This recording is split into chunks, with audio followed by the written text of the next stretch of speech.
என் மூஞ்சி என்னாலே பார்க்க முடியல, அப்புறம் நீங்கள் எப்படி பார்ப்பீங்க? நண்பர்களே, லீவு போடாமல் காலேஜுக்கு போகிறதுல இன்றைக்கி பார்த்தீங்கன்னா 4-5 வழக்க போலதாங்க. காலையிலே எழும்பி குளிச்சு எடுத்து ரெடி ஆகிட்டு அயன் பண்ண வேண்டிய துணியை எடுத்துகிட்டு வந்தேங்க. எனக்கும் அயன் பண்ணுறதுக்கும் சுத்தமாக வராது. இதில் வேற நான் அயன் பண்ணுறது புதுசாக ஒரு ஆங்கிளில் ஷார்ட் எடுக்கலாம்னு சொல்லி ட்ரை பண்ணேன். பார்த்தீங்கன்னா உண்டை வாங்கிட்டு உட்காந்துருந்தேன்.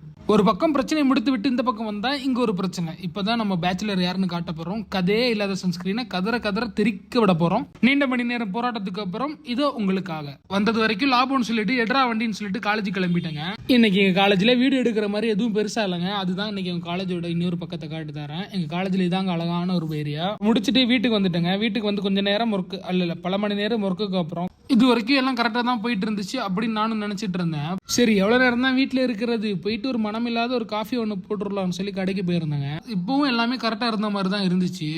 காஃபி குடித்து முடித்து விட்டு ரிட்டர்ன் வர வழியில் சும்மா ஒரு முடிவெட்ட கடைக்கு ஏறினுங்க. அப்புறம் என்ன நடந்துச்சு நீங்களே பாருங்க. எப்படி நல்ல வாழைப்பழம் போல மொழிகி இருக்கா? ஏன் பண்ணேன்னு எதுக்கு பண்ணேன்னு இப்போ வரைக்கும் எனக்கு சத்தியமா தெரிலங்க. அடுத்த வீட்டில் பார்ப்போம். பாய்.